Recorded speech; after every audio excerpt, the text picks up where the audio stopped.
Hello ಗೆಳೆಯರೇ, ಹೊಸ ವಿಡಿಯೋಗೆ ಸ್ವಾಗತ. ಇವತ್ತು ನಾವು ಇತ್ತೀಚೆಗೆ ರಿಲೀಸ್ ಆದ ಮಲಯಾಳಂನ ರಾಂತ್ ಅನ್ನೋ ಮೂವಿನ ಎಕ್ಸ್ಪ್ಲೇನ್ ಮಾಡ್ತಾ ಇದೀವಿ. ರಾಂತ್ ಅಂದ್ರೆ ಪ್ಯಾಟ್ರೋಲ್ ಅಂತ ಅರ್ಥ. ಈ ಮೂವಿಯ ಕತೆ ಸುತ್ತೋದು ಕೂಡ ನೈಟ್ ಪ್ಯಾಟ್ರೋಲಿಂಗ್ ಗೆ ಹೋದಂತಹ ಇಬ್ಬರು ಪೊಲೀಸರ ಸುತ್ತ. ನೈಟ್ ಪ್ಯಾಟ್ರೋಲಿಂಗ್ ಅಲ್ಲಿ ಏನೆಲ್ಲ ಆಯ್ತು, ಆ ಇಬ್ಬರು ಪೊಲೀಸ್ ಆಫೀಸರ್ ಯಾವ ಯಾವ ಘಟನೆಗಳನ್ನ ನೋಡಿದ್ರು, ಆ ಒಂದು ರಾತ್ರಿ ಇವರಿಬ್ಬರ ಜೀವನವನ್ನ ಹೇಗ್ ಬದಲಾಯಿಸ್ತು ಅಂತ ಮೂವಿ ನೋಡ್ತಾ ತಿಳ್ಕೊಳ್ಳೋಣ. ಮೂವಿಯಲ್ಲಿ ನಡೆಯೋ ಒಂದೊಂದು ಘಟನೆಗಳು ಜೊತೆಗೆ ಆ ಕ್ಲೈಮ್ಯಾಕ್ಸ್ ಎಕ್ಸ್ಪೆಕ್ಟೇ ಮಾಡೋಕ್ಕಾಗಲ್ಲ. ಕ್ಲೈಮ್ಯಾಕ್ಸ್ ನೋಡಿ ನಾನಂತೂ ಶಾಕ್ ಹೋಗೋದೆ. ಆ ರೀತಿ ಮುಗಿಸಿದ್ದಾರೆ ಮೂವಿನ. ಅದ್ ಯಾವ ರೀತಿ ಮೂವಿ ಎಂಡ್ ಆಗುತ್ತೆ ಅಂತ ವಿಡಿಯೋ ನೋಡ್ತಾ ತಿಳ್ಕೊಳ್ಳಿ. ಬನ್ನಿ ವಿಡಿಯೋ ಶುರು ಮಾಡೋಣ. ಮೊದಲನೇ ಸೀನ್ ಅಲ್ಲಿ ಕೆಲವು ಪೊಲೀಸರು ಯೋನಹನ್ ಅನ್ನೋ SI ನ ಅರೆಸ್ಟ್ ಮಾಡಿಕೊಂಡು ಸ್ಟೇಷನ್ಗೆ ಕರ್ಕೊಂಡು ಬರ್ತಾರೆ. ಅಲ್ಲಿ ಯೋನಹನ್ DYSP ಗೆ ಈ ಕೊಲೆ ನಾನ್ ಮಾಡ್ಲಿಲ್ಲ, ನಿಮ್ ಕೈಲಿ ಆದ್ರೆ ನನ್ನ ಈ ಕೇಸಿಂದ ಬಚಾವ್ ಮಾಡಿ ಅಂತ ಕೇಳ್ಕೊತಾನೆ. ಆಮೇಲೆ ಯೋನಹನ್ನ ಕೋರ್ಟ್ಗೆ ಪ್ರೊಡ್ಯೂಸ್ ಮಾಡೋಕೆ ಜೀಪ್ ಹತ್ತಿಸ್ತಾರೆ.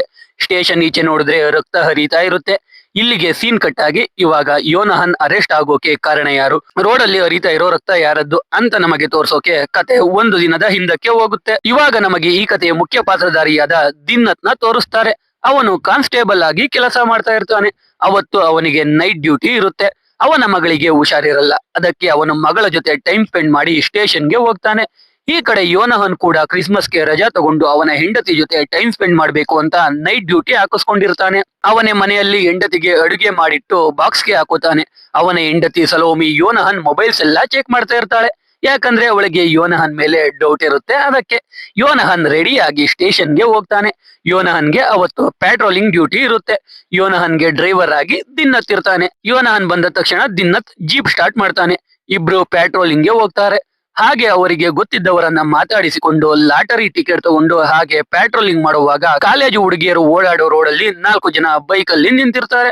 ಅದನ್ನ ನೋಡಿ ದಿನ್ನತ್, ಇಲ್ಲಿ ಟೀಸಿಂಗ್ ಕಂಪ್ಲೇಂಟ್ ಬಂದಿದೆ, ಇಲ್ಲೆಲ್ಲ ನಿಂತ್ಕೋಬೇಡಿ, ಮನೆಗೆ ಹೋಗಿ ಅಂತಾನೆ. ಅವಾಗ ಆ ಹುಡುಗರು, ಇಲ್ಲಿ ಸಿಗೋ ನೆಮ್ಮದಿ ಮನೆಗೆ ಹೋದ್ರೆ ಸಿಗಲ್ಲ ಅಂತ ಹೇಳ್ತಾರೆ. ಅದನ್ನ ಕೇಳ್ತಿದ್ದಂಗೆ ಯೋನಹನ್ಗೆ ಕೋಪ ಬಂದು ಆ ಹುಡುಗನಿಗೆ ಹೊಡೆದು ಅಲ್ಲಿಂದ ಓಡಿಸ್ತಾನೆ. ಅಲ್ಲಿಂದ ಒಂದು ಪಾರ್ಕ್ ಹತ್ರ ಹೋಗ್ತಾರೆ.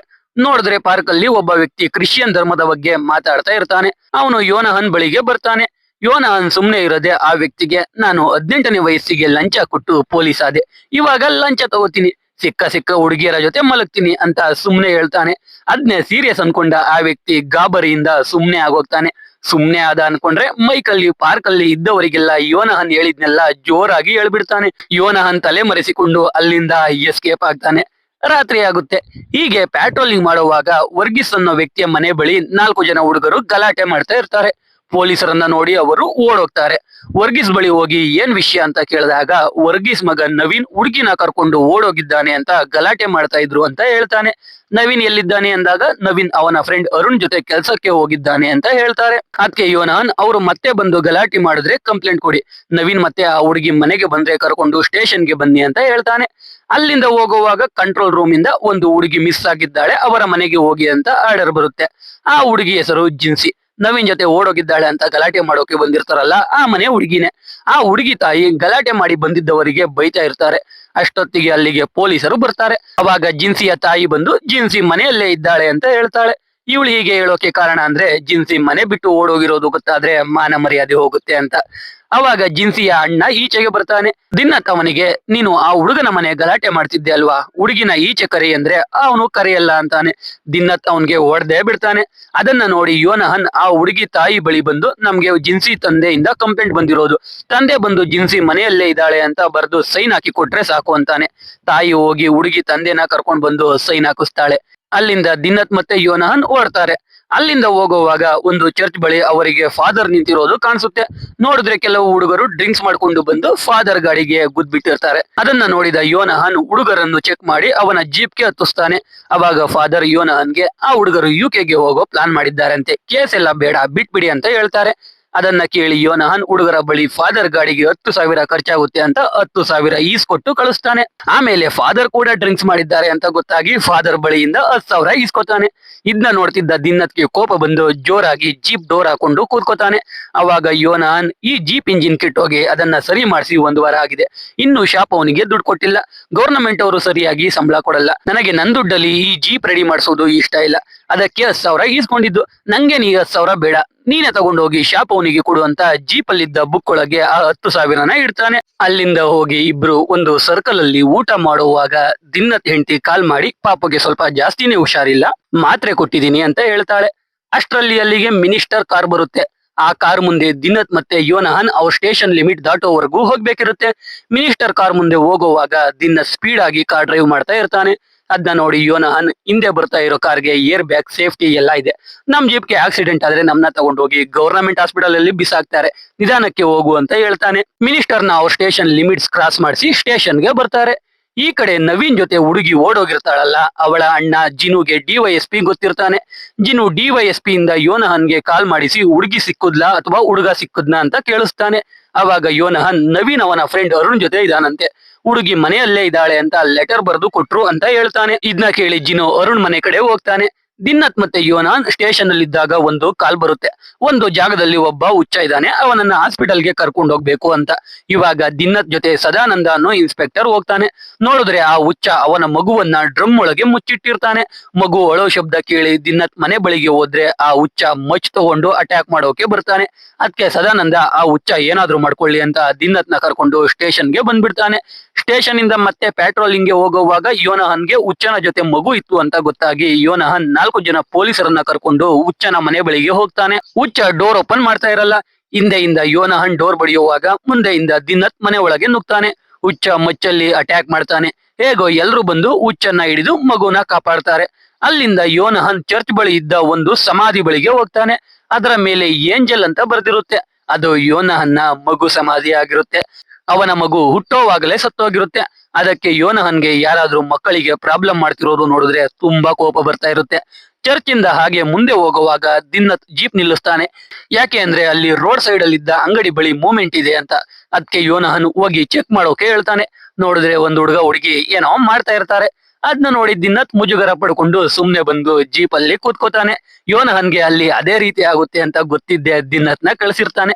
ಅಲ್ಲಿಂದ ಮುಂದೆ ಹೋಗುವಾಗ ಯೋನಹನ್ ಮಲಿಕೊಳ್ತಾನೆ. ದಿನ್ನತ್ ಬೇಕು ಬೇಕು ಅಂತ ಯೋನಹನ್ನ ಎಚ್ಚರ ಮಾಡೋಕೆ ಗುಂಡಿ ಒಳಗೆ ಜೀಪ್ ನ ಬಿಡ್ತಾ ಇರ್ತಾನೆ. ಅಲ್ಲಿಂದ ಮುಂದೆ ಹೋಗಿ ಯೋನಹನ್ ಒಂದು ಮಾವಿನ ಮರದ ಬಳಿ ಜೀಪ್ ನಿಲ್ಸೋಕೆ ಹೇಳ್ತಾನೆ. ಯೋನಹನ್ ಜೀಪ್ ಇಳಿದು ಮಳೆ ಗಾಳಿಯಿಂದ ಕೆಳಗೆ ಬಿದ್ದಿದ್ದ ಮಾವಿನ ಹಣ್ಣನ್ನ ಹಾಯ್ಕೋತಾನೆ. ಅವನ ಹೆಂಡತಿಗೆ ಆ ಮಾವಿನ ಹಣ್ಣು ಇಷ್ಟ ಇರುತ್ತೆ. ಅದಕ್ಕೆ ಮಾವಿನ ಹಣ್ಣನ್ನ ಹಾಯ್ಕೊಳ್ತಾನೆ. ಅಲ್ಲಿಂದ ಹೋಗುವಾಗ ರೋಡ್ ಸೈಡ್ ಅಲ್ಲಿ ಒಂದು ಜಿಪ್ಸಿ ಕಾರ್ ನಿಂತಿರುತ್ತೆ. ಅದು ನವೀನ್ ಜೊತೆ ಓಡೋಗಿರೋ ಜಿನ್ಸಿ ಅಣ್ಣಂದು. ಅವರು ಪೊಲೀಸರನ್ನ ನೋಡಿ ಫ್ರೆಂಡ್ಗೋಸ್ಕರ ವೇಟ್ ಮಾಡ್ತಿದ್ದೆ ಅಂತ ಸುಳ್ಳು ಹೇಳ್ತಾರೆ. ದಿನ್ನತ್ ಇಬ್ರದು ಹೆಸರು ಮತ್ತೆ ನಂಬರ್ ಬರ್ಸ್ಕೊಂಡು ಮೇನ್ ರೋಡ್ ವರ್ಗೂ ಕರ್ಕೊಂಡ್ ಬಂದು ಅವರಿಗೆ ಹೇಗ್ ಹೋಗ್ಬೇಕು ಅಂತ ದಾರಿ ತೋರಿಸಿ ಕಳಿಸ್ತಾರೆ. ಅಲ್ಲಿಂದ ಮುಂದೆ ಹೋಗುವಾಗ ಒಂದು ಬ್ರಿಡ್ಜ್ ಬಳಿ ದಿನ್ನತ್ಗೆ ಒಂದು ಹುಡುಗಿ ಹೋದ ಹಾಗೆ ಕಾಣಿಸುತ್ತೆ. ಅದಕ್ಕೆ ದಿನ್ನತ್ ಮತ್ತೆ ಯೋನಹನ್ ಇಬ್ರು ಕೆಳಗೆ ಇಳಿದು ಚೆಕ್ ಮಾಡುವಾಗ ಅಲ್ಲೇ ಒಂದು ಪಾಳು ಬಿದ್ದ ಮನೆ ಕಾಣಿಸುತ್ತೆ. ಅದನ್ನ ನೋಡಿ ಯೋನಹನ್ ಆ ಮನೆಯಲ್ಲಿ ತಂದೆ ತಾಯಿ ಮಗಳು ಸೂಸೈಡ್ ಮಾಡ್ಕೊಂಡಿದ್ದಾರೆ, ನಾನ್ ಬರಲ್ಲ, ನೀನ್ ಹೋಗಿ ಚೆಕ್ ಮಾಡು ಅಂತ ದಿನ್ನತ್ಗೆ ಹೇಳ್ತಾನೆ. ದಿನ್ನತ್ ಭಯದಿಂದಾನೆ ಮನೆ ಒಳಗೆ ಹೋಗ್ತಾನೆ. ಅಲ್ಲಿ ಕನ್ನಡಿಯಲ್ಲಿ ಒಂದು ಹುಡುಗಿನ ನೋಡಿ ದಿನ್ನತ್ ಗಾಬರಿಯಲ್ಲಿ ಈಚೆ ಓಡ್ ಬರ್ತಾನೆ. ಓಡ್ ಬರುವಾಗ ಕಾಲು ಎಡವಿ ಕೆಳಗೆ ಬೀಳ್ತಾನೆ. ಯೋನಹನ್ ನೀರ್ ಹಾಕಿ ದಿನ್ನತ್ನ ಎಬ್ಬಿಸಿ ಅವನು ಕೂಡ ಮನೆ ಒಳಗೆ ಹೋಗ್ತಾನೆ. ನೋಡಿದ್ರೆ ಮನೆ ಒಳಗಡೆ ಒಂದು ಹುಡುಗ ಮತ್ತೆ ಹುಡುಗಿ ಇರ್ತಾರೆ. ಹುಡುಗನ ಹೆಸರು ರೋಷನ್, ಹುಡುಗಿ ಹೆಸರು ಜಿನ್ಸಿ. ಅದೇ ನವೀನ್ ಜೊತೆ ಓಡೋಗಿದ್ದಾಳೆ ಅನ್ಕೊಂಡಿರ್ತಾರಲ್ಲ, ಅವಳು ನವೀನ್ ಜೊತೆ ಓಡೋಗಿರಲ್ಲ, ರೋಷನ್ ಅನ್ನೋ ಹುಡುಗನ ಜೊತೆ ಓಡೋಗಿರ್ತಾಳೆ. ಇವಾಗ ಯೋನಹನ್ ಅವರಿಬ್ರು ಅವ್ರ ಜೀಪ್ಗೆ ಹತ್ತಿಸ್ಕೊಂಡು ನಾಳೆ ನಿಮ್ಮನ್ನ ಕೋರ್ಟ್ಗೆ ಪ್ರೊಡ್ಯೂಸ್ ಮಾಡ್ತೀವಿ, ಅಲ್ಲಿ ಎಲ್ಲಾ ವಿಷಯ ಹೇಳಿ ಅಂತ ಅವರಿಗೆ ಹೇಳಿ ಸ್ಟೇಷನ್ಗೆ ಕರ್ಕೊಂಡು ಬಂದು ಬಿಡ್ತಾನೆ. ಈ ಕಡೆ ದಿನ್ನತ್ ಅವನ ಕೊಳೆಯಾಗಿದ್ದ ಬಟ್ಟೆಯನ್ನ ಬದಲಾಯಿಸುತ್ತಾ ಇರ್ತಾನೆ. ಅವಾಗ ಅವನ ಹೆಂಡತಿ ಕಾಲ್ ಮಾಡಿ ಮಗುಗೆ ಜಾಸ್ತಿ ಹುಷಾರಿಲ್ಲ ಅಂತ ಹೇಳ್ತಾಳೆ. ಅದನ್ನ ದಿನ್ನತ್ ಯೋನಹನ್ಗೆ ಹೇಳಿದಾಗ ಯೋನಹನ್ ಜೀಪ್ ಡ್ರೈವ್ ಮಾಡ್ತಾ ದಿನ್ನತ್ನ ಮನೆಗೆ ಕರ್ಕೊಂಡೋಗಿ ಅಲ್ಲಿಂದ ಮಗುನ ಆಸ್ಪತ್ರೆಗೆ ಕರ್ಕೊಂಡೋಗಿ ಟ್ರೀಟ್ಮೆಂಟ್ ಕೊಡಿಸ್ತಾರೆ. ಅವಾಗ ಯೋನಹನ್ಗೆ ಜೋಜೋ ಅನ್ನೋ ವ್ಯಕ್ತಿ ಕಾಲ್ ಮಾಡ್ತಾನೆ. ಅವನ ಹೆಂಡತಿ ಡಿಪ್ರೆಷನ್ ಇಂದ ಸೂಸೈಡ್ ಮಾಡ್ಕೊಳ್ಳೋಕೆ ಟ್ರೈ ಮಾಡ್ತಿದ್ದಾಳೆ ಅಂತ ಹೇಳ್ತಾನೆ. ಅದಕ್ಕೆ ಯೋನಹನ್ ದಿನ್ನತ್ನ ಕರ್ಕೊಂಡು ಜೋಜೋ ಮನೆಗೆ ಹೋಗ್ತಾನೆ. ಆಲ್ರೆಡಿ ಜೋಜೋ ಹೆಂಡತಿ ನೇಣ್ ಹಾಕೊಂಡಿರ್ತಾಳೆ. ದಿನ್ನತ್ ರೂಮ್ ಡೋರ್ ಹೊಡೆದು ಆ ಮಹಿಳೆನ ಹಿಡ್ಕೋತಾನೆ. ಆದ್ರೆ ಅಷ್ಟರಲ್ಲಿ ಅವಳು ಸತ್ತೋಗಿರ್ತಾಳೆ. ಮನೆಯಲ್ಲಿ ಇದ್ದ ಎಲ್ಲರನ್ನು ಅವರ ರಿಲೇಟಿವ್ಸ್ ಮನೆಗೆ ಕಳಿಸಿ ಸ್ಟೇಷನ್ ಇಂದ ಬಂದೋಬಸ್ತ್ಗೆ ಅಂತ ಇಬ್ರು ಪೊಲೀಸರನ್ನ ಕರೆಸ್ತಾರೆ. ದಿನ್ನತ್ ಆ ಸೂಸೈಡ್ ನೋಡಿ ಶಾಕ್ ಆಗಿ ಹೋಗಿರ್ತಾನೆ. ಯಾಕಂದ್ರೆ ಅವನ ತಂದೆ ಕೂಡ ಅದೇ ರೀತಿ ಸೂಸೈಡ್ ಮಾಡ್ಕೊಂಡು ಸತ್ತಿರ್ತಾರೆ. ಇವಾಗ ಅಲ್ಲಿಂದ ಯೋನಹನ್ ಅವನ ಮನೆಗೆ ಹೋಗ್ತಾನೆ. ರೋಡಲ್ಲಿ ಹಾಯ್ಕೊಂಡಿದ್ದ ಮಾವಿನ ಹಣ್ಣನ್ನ ಮನೆಗೆ ಇಟ್ಟು ಅವನ ಹೆಂಡತಿಯನ್ನ ಮಾತಾಡ್ಸ್ಕೊಂಡು ಬರ್ತಾನೆ. ಅಲ್ಲಿಂದ ಯೋಹನನ್ ದಿನ್ನತ್ನ ವಾಪಸ್ ಸ್ಟೇಷನ್ಗೆ ಕರ್ಕೊಂಡೋಗಿ ಅವನಿಗೂ ಎಣ್ಣೆ ಹೊಡೆಸಿ ಯೋಹನನ್ ಕೂಡ ಎಣ್ಣೆ ಹೊಡೆದು ಮತ್ತೆ ಪೆಟ್ರೋಲಿಂಗ್ಗೆ ಹೋಗ್ತಾರೆ. ಅವ್ರು ಹೋದ್ಮೇಲೆ ಸದಾನಂದ ಕೂಡ ಎಣ್ಣೆ ಹೊಡಿತಾನೆ. ಇವಾಗ ಯೋಹನನ್ಗೆ ಒಂದು ಮನೆಯಲ್ಲಿ ಗಲಾಟೆ ಆಗ್ತಿದೆ ಅಂತ ಇನ್ಫಾರ್ಮೇಶನ್ ಬರುತ್ತೆ. ಆ ಮನೆ ಬಳಿಗೆ ಹೋದ್ರೆ ಅದು ನವೀನ್ ಫ್ರೆಂಡ್ ಅರುಣ್ ಮನೆ ಆಗಿರುತ್ತೆ. ಜಿನ್ಸಿ ಅಣ್ಣ ಜೀನು ಹುಡುಗರ ಜೊತೆ ಬಂದು ಅರುಣ್ ಮತ್ತೆ ನವೀನ್ ಇಬ್ರು ಎತ್ತ ಹಾಕೊಂಡು ಹೋಗಿರ್ತಾನೆ. ದಿನ್ನತ್ ರಿಜಿಸ್ಟರ್ ಅಲ್ಲಿ ಅವರ ನಂಬರ್ ಬರ್ಕೊಂಡಿರ್ತಾನಲ್ಲ, ಅದಕ್ಕೆ ಕಾಲ್ ಮಾಡ್ತಾರೆ. ಆದ್ರೆ ಅದು ರಾಂಗ್ ನಂಬರ್ ಆಗಿರುತ್ತೆ. ಅವಾಗ ಸ್ಟೇಷನ್ ಅಲ್ಲಿ ಇದ್ದ ಜಿನ್ಸಿನ ಕರೆದು ಜಿನು ನಂಬರ್ ಇಸ್ಕೊಂಡು ಯೋಹನನ್ ಜಿನುಗೆ ಕಾಲ್ ಮಾಡ್ತಾನೆ. ಯೋಹನನ್ ಜಿನುಗೆ ನಿನ್ ಪರಿಸ್ಥಿತಿ ನಂಗೆ ಅರ್ಥ ಆಗುತ್ತೆ, ನಾನ್ ನಿನ್ಗೆ ಏನೆಲ್ಲ ಸಹಾಯ ಬೇಕು ಅದನ್ನೆಲ್ಲ ಮಾಡ್ತೀನಿ. ನಿನ್ ತಂಗಿ ಸ್ಟೇಷನ್ ಅಲ್ಲೇ ಇದ್ದಾಳೆ, ಅರುಣ್ ಮತ್ತೆ ನವೀನ್ ನ ಕರ್ಕೊಂಡ್ ಬಂದು ಬಿಟ್ಟು ನಿನ್ ತಂಗಿನ ಕರ್ಕೊಂಡು ಹೋಗು ಅಂತ ಹೇಳ್ತಾನೆ. ಅದಕ್ಕೆ ಜಿನು ಸರಿ ಅಂತ ಹೇಳ್ತಾನೆ. ಈ ಕಡೆ ಜಿನು ಫ್ರೆಂಡ್ಸ್ ನವೀನ್ ಬಾಯನ್ನ ಮುಚ್ಕೊಂಡಿರ್ತಾರೆ. ನವೀನ್ ಸತ್ತೋದ ಹಾಗೆ ನಾಟಕ ಮಾಡ್ತಾ ಕಾರ್ ಇಳಿದು ಓಡೋಗ್ತಾನೆ. ಓಡೋಗುವಾಗ ಎಡವಿ ಕೆಳಗೆ ಬಿದ್ದು ಮತ್ತೆ ಮೇಲೆದ್ದು ಹರಿಯೋ ನೀರೊಳಗೆ ಹೋಗಿ ಬ್ರಿಡ್ಜ್ ನ ಕಂಬದ ಮರೆಯಲ್ಲಿ ನಿಂತ್ಕೊಳ್ತಾನೆ.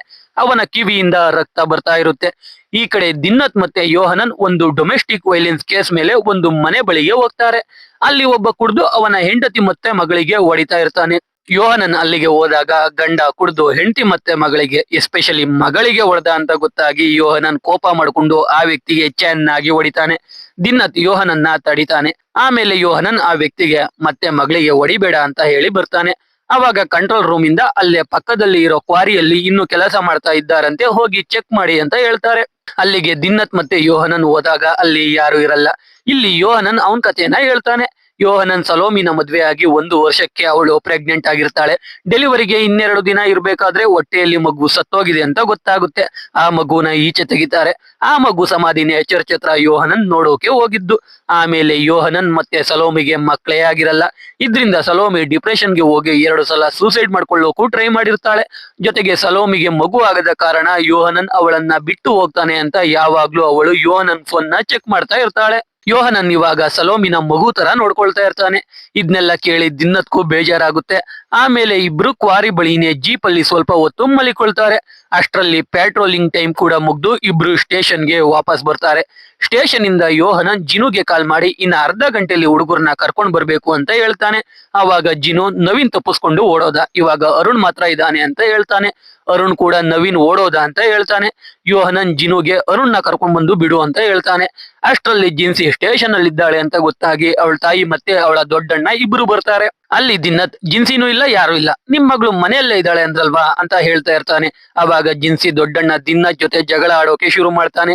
ಅದನ್ನ ಯೋಹನನ್ ನಿಲ್ಸಿ 11 ಗಂಟೆಗೆ ಇಬ್ರು ಕೋರ್ಟ್ಗೆ ಪ್ರೊಡ್ಯೂಸ್ ಮಾಡ್ತೀವಿ, ಕೋರ್ಟ್ಗೆ ಬರೋಗಿ ಅಂತ ಅವ್ರನ್ನ ಅಲ್ಲಿಂದ ಕಳಿಸ್ತಾನೆ. ಆಮೇಲೆ ದಿನ್ನತ್ ಮತ್ತೆ ಯೋಹನನ್ ಡ್ಯೂಟಿ ಟೈಮ್ ಮುಗಿಯುತ್ತೆ, ಮನೆ ಕಡೆ ಹೋಗ್ತಾರೆ. ಈ ಕಡೆ ನೋಡಿದ್ರೆ ನವೀನ್ ಕಿವಿಯಲ್ಲಿ ರಕ್ತ ಬರ್ತಾ ಇರುತ್ತಲ್ಲ, ಅವನು ಅದರಿಂದ ಸತ್ತೇ ಹೋಗ್ತಾನೆ. ಡಿವೈಎಸ್ಪಿ ಹೋಗಿ ಜಿನು ಮತ್ತೆ ಅವನ ಫ್ರೆಂಡ್ಸ್ಗೆ ಬೈದು ಪೊಲೀಸರಿಗೆ ಸರೆಂಡರ್ ಆಗೋಕೆ ಹೇಳ್ತಾನೆ. ಈ ಕಡೆ ಯೋಹನನ್ ಮನೆಯಲ್ಲಿ ಇರ್ಬೇಕಾದ್ರೆ ಅವನಿಗೆ ಒಂದು ಫೋನ್ ಬರುತ್ತೆ. ನೋಡಿದ್ರೆ ನ್ಯೂಸ್ ಅಲ್ಲಿ ನವೀನ್ ಕೊಲೆ ಮಾಡಿರೋ ಜಿನು ಮತ್ತೆ ಅವನ ಗ್ಯಾಂಗ್ಗೆ ಯೋಹನನ್ ಮತ್ತೆ ದಿನ್ನತ್ ಸಹಾಯ ಮಾಡಿದ್ದಾರೆ ಅಂತ ಬರ್ತಾ ಇರುತ್ತೆ. ಯೋಹನನ್ ಮತ್ತೆ ದಿನ್ನತ್ ಜಿನು ಮೊದಲು ಸಿಕ್ಕಾಗ ಮೇನ್ ರೋಡ್ ಅಲ್ಲಿ ಅವರನ್ನ ಕಳಿಸ್ತಾ ಇರೋ ಸಿಸಿಟಿವಿ ಫುಟೇಜಸ್ ಇಂದ, ಜೊತೆಗೆ ಯೋಹನನ್ ಜಿನುಗೆ ಕಾಲ್ ಮಾಡಿ ನಿನ್ ಪರಿಸ್ಥಿತಿ ಅರ್ಥ ಆಗುತ್ತೆ, ನಾನ್ ನಿನ್ಗೆ ಸಹಾಯ ಮಾಡ್ತೀನಿ, ಆ ಹುಡುಗರನ್ನ ಕರ್ಕೊಂಡ್ ಬಾ ಅಂತ ಹೇಳಿರೋದನ್ನ ಎಡಿಟ್ ಮಾಡಿ ಯೋಹನನ್ ಜಿನುಗೆ ಸಹಾಯ ಮಾಡಿರೋ ತರ ನ್ಯೂಸ್ ಅಲ್ಲಿ ಬರ್ತಾ ಇರುತ್ತೆ. ಅದನ್ನೆಲ್ಲ ಡಿವೈಎಸ್ಪಿನೇ ಪ್ಲಾನ್ ಮಾಡಿ ಎಲ್ಲಾನು ಯೋಹನನ್ ಮತ್ತೆ ದಿನ್ನತ್ ತಲೆಗೆ ಕಟ್ಟಿ ಜಿನುನ ಕಾಪಾಡೋಕೆ ಈ ರೀತಿ ಪ್ಲಾನ್ ಮಾಡಿರ್ತಾನೆ. ಈ ಕಡೆ ದಿನ್ನತ್ ಆಸ್ಪತ್ರೆಯಲ್ಲಿ ಇರ್ತಾನೆ. ಅಲ್ಲಿಗೆ ಪೊಲೀಸರು ಬಂದು ದಿನ್ನತ್ನ ಎಲ್ಲರ ಮುಂದೆನೆ ಅರೆಸ್ಟ್ ಮಾಡ್ಕೊಂಡು ಹೋಗ್ತಾರೆ. ಈ ಕಡೆ ಯೋಹನನ್ ಪೊಲೀಸರು ಅರೆಸ್ಟ್ ಮಾಡೋಕೆ ಬರ್ತಾರೆ ಅಂತ ಗೊತ್ತಾಗಿ ಅವನ ಹೆಂಡತಿಯನ್ನ ಚರ್ಚ್ಗೆ ಕರ್ಕೊಂಡು ಬಂದು ನಿದ್ರೆ ಬರೋ ಇಂಜೆಕ್ಷನ್ ಹಾಕ್ಸಿ ಅವಳನ್ನ ಮಲಗಿಸಿ ಪೊಲೀಸರ ಜೊತೆ ಹೋಗ್ತಾನೆ. ಇವಾಗ ನಾವು ಮೊದಲನೇ ಸೀನ್ ಅಲ್ಲಿ ನೋಡಿದ್ದ ದೃಶ್ಯವನ್ನ ಇನ್ ಡೀಟೇಲ್ ಆಗಿ ತೋರಿಸ್ತಾರೆ. ಸ್ಟೇಷನ್ ಅಲ್ಲಿ ಡಿವೈಎಸ್ಪಿಗೆ ಸದಾನಂದ ದಿನ್ನತ್ ಮತ್ತೆ ಯೋಹನನ್ ರಾತ್ರಿ ಡ್ಯೂಟಿ ಟೈಮ್ ಅಲ್ಲಿ ಎಣ್ಣೆ ಕುಡ್ದಿದ್ರು ಅಂತ ಹಾಕೊಟ್ಟಿರ್ತಾನೆ. ಜೊತೆಗೆ ಜೀಪ್ ಅಲ್ಲಿ ಬುಕ್ ಅಲ್ಲಿ ಇಟ್ಟಿದ್ದ 10,000 ಕೂಡ ಸಿಕ್ಕಿರುತ್ತೆ. ಅದಕ್ಕೆ ಡಿವೈಎಸ್ಪಿ ದಿನ್ನತ್ಗೆ ಬೈತಾ ಇರ್ತಾರೆ. ದಿನ್ನತ್ ಡಿವೈಎಸ್ಪಿ ಹತ್ರ ಬೇಡ್ಕೊಳ್ತಾ ಇದ್ದಾಗ ಸದಾನಂದ ಕೂಡ ಡಿವೈಎಸ್ಪಿಗೆ ದಿನ್ನತ್ನ ಬಿಟ್ಬಿಡಿ ಅಂತ ಹೇಳ್ತಿರ್ತಾನೆ. ಅವಾಗ ಡಿವೈಎಸ್ಪಿ ದಿನ್ನತ್ಗೆ ಯೋಹನನ್ ವಿರುದ್ಧ ಸ್ಟೇಟ್ಮೆಂಟ್ ಗೆ ಸೈನ್ ಹಾಕು ಅಂತ ಹೇಳಿ ಈಚೆ ಕಳಿಸ್ತಾನೆ. ಸದಾನಂದ ದಿನ್ನತ್ನ ಅವನ್ ಕ್ಯಾಬಿನ್ ಗೆ ಕರ್ಕೊಂಡು ಹೋಗ್ತಾನೆ. ಆಮೇಲೆ ಯೋಹನನ್ ಡಿವೈಎಸ್ಪಿ ಆಫೀಸ್ಗೆ ಬರ್ತಾನೆ. ಯೋಹನನ್ಗೂ ದಿನ್ನತ್ ವಿರುದ್ಧ ಸ್ಟೇಟ್ಮೆಂಟ್ ಬರೆದು ಸೈನ್ ಹಾಕು ಅಂತ ಹೇಳ್ತಾರೆ. ಆದ್ರೆ ಯೋಹನನ್ಗೆ 25 ವರ್ಷ ಎಕ್ಸ್ಪೀರಿಯನ್ಸ್ ಇರುತ್ತೆ. ಡಿವೈಎಸ್ಪಿ ಇಬ್ರು ತಗ್ಲಾಕೋಕೆ ಪ್ಲಾನ್ ಮಾಡಿದ್ದಾರೆ ಅಂತ ಗೊತ್ತಾಗಿ ಸೈನ್ ಹಾಕಲ್ಲ ಅಂತ ಹೇಳ್ತಾನೆ. ಆಮೇಲೆ ಯೋಹನನ್ನ ಆಫೀಸ್ ಈಚೆ ಕೂರಿಸಿ ಸ್ಟೇಟ್ಮೆಂಟ್ ಬರ್ದು ಕೊಡೋಕೆ ಹೇಳ್ತಾರೆ. ಯೋಹನ್ ಸ್ಟೇಟ್ಮೆಂಟ್ ಬರೀತಾ ಇರೋದನ್ನ ಸದಾನಂದ ದಿನ್ನತ್ಗೆ ತೋರಿಸಿ, ನೋಡು ಅವರು ನಿನ್ನ ಆಪೋಸಿಟ್ ಸ್ಟೇಟ್ಮೆಂಟ್ ಕೊಡ್ತಿದ್ದಾರೆ ಅಂತ ಸುಳ್ಳು ಹೇಳ್ತಾನೆ. ಅದ್ನೇ ನಿಜ ಅನ್ಕೊಂಡ ದಿನ್ನತ್ ಯೋಹನನ್ ವಿರುದ್ಧ ಸ್ಟೇಟ್ಮೆಂಟ್ ಗೆ ಸೈನ್ ಹಾಕಿ ಕೊಡ್ತಾನೆ. ಕಡೆಗೆ ಪ್ರೆಸ್ ಅವ್ರ ಮುಂದೆ ದಿನ್ನತ್ ಮತ್ತೆ ಯೋಹನನ್ ಇಬ್ರು ಜಿನು ಮತ್ತೆ ಗ್ಯಾಂಗ್ಗೆ ಸಹಾಯ ಮಾಡಿದ್ದಾರೆ ಅಂತ ಕಮಿಷನರ್ ಹೇಳ್ತಾರೆ. ಅದನ್ನ ಕೇಳ್ತಿದ್ದ ಹಾಗೆ ದಿನ್ನತ್ ಅಲ್ಲಿಂದ ಈಚೆ ಓಡೋಗ್ತಾನೆ. ಲಾರಿ ಬಂದು ದಿನ್ನತ್ಗೆ ಗುದ್ದು ದಿನ್ನತ್ ಸತ್ತೇ ಹೋಗ್ತಾನೆ. ಯೋಹನನ್ನ ಅರೆಸ್ಟ್ ಮಾಡ್ಕೊಂಡು ಕೋರ್ಟ್ಗೆ ಕರ್ಕೊಂಡು ಹೋಗ್ತಾರೆ. ಇಲ್ಲಿಗೆ ಮೂವಿ ಮುಗಿಯುತ್ತೆ. ಒಂದೇ ಒಂದು ದಿನದ ನೈಟ್ ಪೆಟ್ರೋಲಿಂಗ್ ಇಬ್ಬರು ಪೊಲೀಸರ ಜೀವನವನ್ನೇ ತಲೆ ಕೆಳಗೆ ಮಾಡಿಬಿಡ್ತು. ಕ್ಲೈಮ್ಯಾಕ್ಸ್ ನ ಆ ರೀತಿ ಮುಗಿಸಿರೋದು ನೋಡಿ ನನ್ಗೆ ಬೇಜಾರಾಗೋಯ್ತು. ಪಾಪ ಯೋಹಾನನ್ ಮತ್ತೆ ದಿನತ್ ತಪ್ಪೇ ಮಾಡದಿದ್ರು ಶ್ರೀಮಂತರ ದುಡ್ಡಿನ ಆಟಕ್ಕೆ ಬಲಿ ಆಗ್ಬೇಕಾಯ್ತು. ಸೊ ಎಕ್ಸ್ಪ್ಲನೇಷನ್ ಕೇಳಿ ನಿಮ್ಗೇನನ್ನಿಸ್ತು ಅಂತ ಕಮೆಂಟ್ ಮಾಡಿ. ವಿಡಿಯೋ ಇಷ್ಟ ಆಗಿದ್ರೆ ಲೈಕ್ ಮಾಡಿ, ಕಂಟೆಂಟ್ ಇಷ್ಟ ಆಗಿದ್ರೆ ಮಾತ್ರ ಸಬ್ಸ್ಕ್ರೈಬ್ ಮಾಡ್ಕೊಂಡು ಸಪೋರ್ಟ್ ಮಾಡಿ. ಮತ್ತೆ ಇನ್ನೊಂದು ಸೂಪರ್ ಆಗಿರೋ ವಿಡಿಯೋ ಜೊತೆ ಸಿಗ್ತೀನಿ. ಜೈ ಕರ್ನಾಟಕ.